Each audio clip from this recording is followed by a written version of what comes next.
Welcome back. आज हम बात करेंगे अगले चैप्टर के बारे में और अगला चैप्टर जो है वो है द फुटप्रिंट्स विदाउट फीट, जिसके राइटर हैं हर्बर्ट जॉर्ज वेल्स और इस एडवेंचरस स्टोरी के जो कैरेक्टर हैं वो है mister Griffin, the main character of this story. Griffin जो है पिछले कई महीनों से एक ऐसी दवाई बना रहे हैं जो बॉडी को इनविजिबल कर सकती हैं और finally he got success in that. अभी स्टोरी की शुरुआत में दो लड़के ऐसे फुटप्रिंट्स का पीछा कर रहे हैं जिसमें कोई बॉडी नहीं है बट फुटप्रिंट्स बने जा रहे हैं और आगे जाके फुटप्रिंट्स कहीं गायब से हो गए हैं। लड़के जो हैं शॉक हो जाते हैं और भागते अपने घर की तरफ पहुंचते हैं। ग्रिफिन जिन्हें इस दवाई को बनाने में सक्सेस तो मिली है पर वो इस दवाई का यूज अपने लिए करना चाहते हैं। पिछले कई महीनों से उनके जो लैंडलॉर्ड हैं, मकान मालिक हैं, वो उनसे पैसा मांग रहे हैं कि घर पे रहने का भाड़ा दीजिए, पर वो नहीं दे पा रहे हैं क्योंकि वो इस काम में बहुत बिजी हैं। तो वो सोचते हैं कि क्यों ना उनसे बदला लिया जाए। उन्होंने मुझे बहुत परेशान किया है भाड़े के लिए, अब मैं भी उन्हें परेशान करूंगा।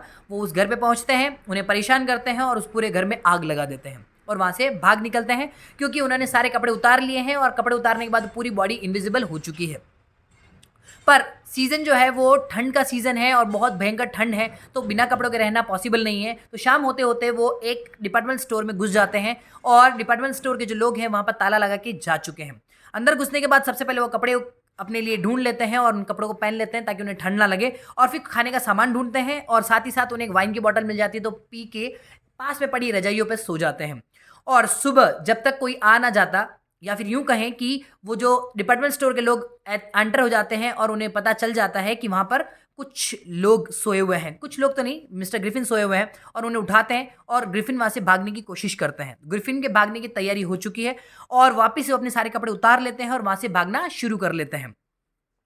सारे कपड़े खोलने के बाद वापस पूरे इनविजिबल हो जाते हैं और फाइनली ही गॉट इनविजिबल। अब वो वहां से भागने में कामयाब हो चुके हैं। अब भागते भागते उन्हें ऐसा लगता है कि कोई ऐसी जगह जाना चाहिए जहां से उन्हें पूरी बॉडी को कवर करने के लिए कुछ कपड़े मिल जाए और उन कपड़ों के बाद वो अपनी बॉडी को ठंड से बचा सके। इसलिए वो एक नौटंकी की जो शॉप होती है वहां पर घुस जाते हैं और नौटंकी के यहाँ से वो सारे कपड़े ले लेते हैं जो उन्हें चाहिए। इसके साथ साथ वो एक लंबा सा कोट, एक बड़ी सी हैट, ब्लैक कलर का चश्मा, एक नकली सी नाक और अपने चेहरे पे पूरे पे पट्टियां बांध लेते हैं ताकि उनकी पूरी बॉडी जो है ठंड से कवर अप की जा सके। और भागते भागते वहां से कुछ पैसे चुरा लेते हैं और ये सोच लेते हैं कि यहाँ से वो कहीं दूर चले जाएंगे। तो वहां से ट्रेन पे जाते हैं और ट्रेन प्लेटफॉर्म से वो एक ट्रेन लेते हैं जो इपिंग करके एक जगह है, गांव जैसी, वहां पर पहुंच जाते हैं। इपिंग पहुंचने के बाद उसने होटल में एक रूम रेंट पर लिया। रूम रेंट पर लेने से पहले मिस्टर एंड मिसेस हॉल्स ने सोचा कि इस मौसम में जनरली कोई आता नहीं है, पर यहाँ पर आया है, शायद ये बहुत ही सनकी है और जानने की बहुत इच्छा थी कि ये यहाँ पर क्या करने आया है।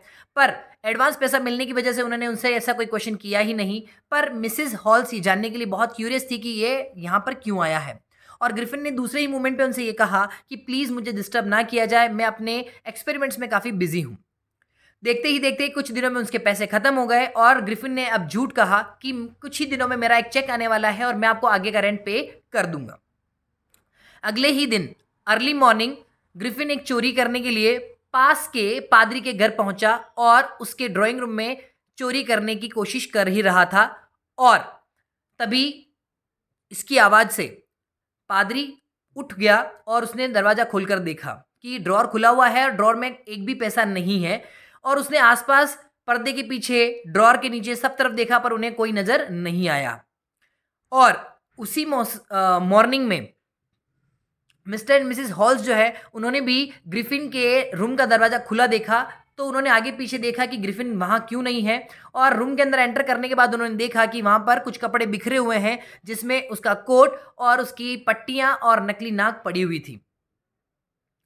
ये सब उन्होंने देखा और ये सब देखते ही वो रूम से बाहर आने ही वाले थे, तब उन्हें ऐसा लगा कि उनके पास से कोई गुजरा है।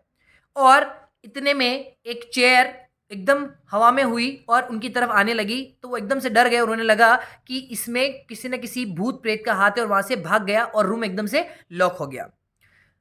ये सब की इंफॉर्मेशन उन्होंने गांव के जो कांस्टेबल थी उनको दी और कांस्टेबल वहां पहुंचने ही वाला था। इससे पहले जो पर्सन है मिस्टर ग्रिफिन रूम से बाहर निकला और उन्होंने उनको रेंट पे किया। तो उसने कहा कि तुम रूम से कैसे निकले, रूम में तो कोई था ही नहीं, रूम तो लॉक किया हुआ था। और ये बात सुनते सुनते वापस रूम तक पहुंचे।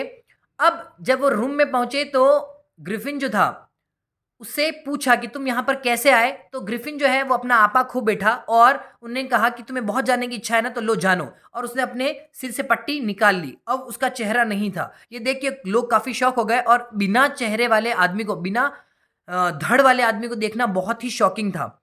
इतने में सारे लोग वहाँ पहुँच गए। इवन जो कांस्टेबल था वो भी यहाँ पे पहुँचा और कांस्टेबल शॉक हो गया कि उसे एक ऐसे आदमी को पकड़ना है जिसका चेहरा है ही नहीं। इतने में लोगों ने उसको पकड़ने की ट्राई की, पर उसने धीरे-धीरे अपने सारे कपड़े खोलना शुरू किया और वहाँ से भागना शुरू कर दिया। कुछ लोगों ने उसका पीछा किया, वो हाथ तो नहीं आया, पर उन्हें जबरन उसकी मार खानी पड़ी और वहाँ से वो भाग गया। उसके बाद वो कहाँ गया, कैसे गया, क्यों गया, किसी को पता नहीं और चैप्टर जो है वो यहीं पे एंड हो गया। तो ये थी एक ग्रिफिन की स्टोरी जिसमें एक सनकी साइंटिस्ट जो बहुत फेमस हो सकता था, पर अपने सेल्फिश बिहेवियर की वजह से, बदला लेने की भावना की वजह से वो अब लोगों के मोस्ट वांटेड की लिस्ट में आ गया था। तो ये थी एक छोटी सी स्टोरी अबाउट द ग्रिफिन। कैसे लगी कमेंट करके मुझे ज़रूर बताएं। तब तक के लिए गुड बाय।